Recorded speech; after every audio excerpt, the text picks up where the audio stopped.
Ayan na guys, wala na ulan. Sibot na tayo. Ay, meron pa konti pero mahina na. Visit ka, ulan ka. Yun o, mga nakasilong. Punasan natin yung upuan natin. Grabe, basa ito. Sa gilid. Yan. Uy! Tapos din pala umuulan sa pupuntahan natin. Yan, yan.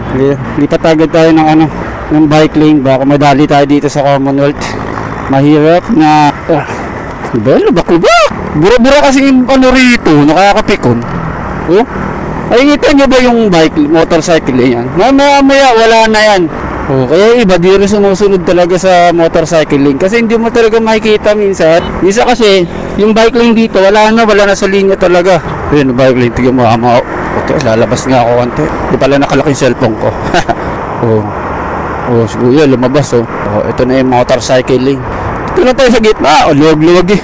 Papasok ka pa dyan, mamaya madali ka dyan ng mga enforcer eh. Pero may mga pumapasok rin naman dito sa motorcycle lane. Kaya pag malapit na sa Litex, dun marami pumapasok dito sa Tandang Sor banda.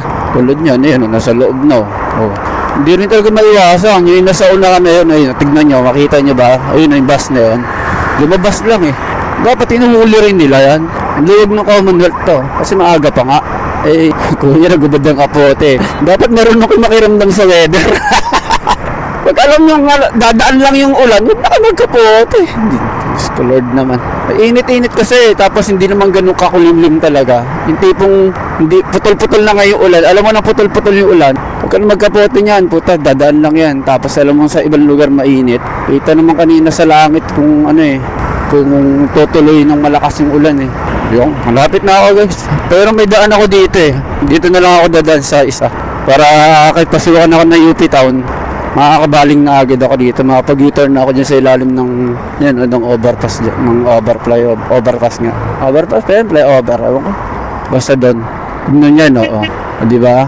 Kaya lalabas kami rito. Kasi nga, hinaharangan niya kami. Pero gigilid naman kasi yan. Yun na, tuloy na yan. Max, naka-short, naka-chinelas ka pa. Meron dito, yun, yung lalabasan na yan. Doon tayo papasok guys. Ay, hindi pa pala doon. Ibang lugar pala yan. Ang ganda na ng kalsada rito guys. Naayos na. Na-espalto na maayos. Oh. Wala nang lubak. Oh, diba? Smooth na yung takbo mo. Malalaman mo na rito kung may basag yung bearing mo. Wala. Diba? Dito tayo papasok sa gigilid na ako. Kakanan na ako. Doon tayo papasok. Kapit sa premium homes. Para kahit saan tayo pasukan, makakalabas tayo. Mas malayo kasi U-turn dun kanina. Kaya dito na lang ako dumaan. Maluwag pa. Dito lang masikip sa loob. Kasi two-way lang talaga dito. Aray, tagal naman ito. Ayan o. Kanina guys, yung boss aming page ko na monetize na. So yung followers ko lang dun is 1.4 goods na. Kasi lahat ng ipopost ko lang may kita na. Kaya thank you Lord talaga tayo.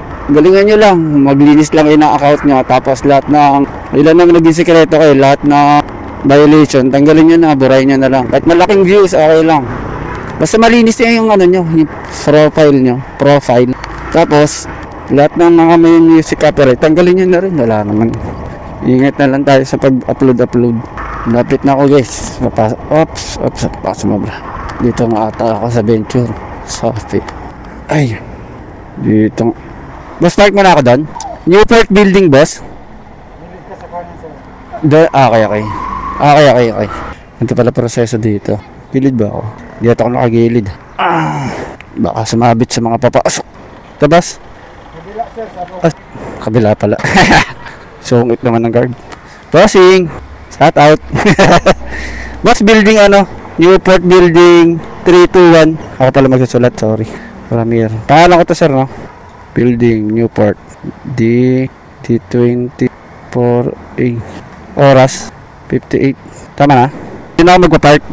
Doon ako magpa-park. Bait naman guard ni isa. Pangatlong house daw ako saka magpa-park. Okay, ito yung mga parking. Tapos maglalakad na lang ako. Lalakarin na lang natin.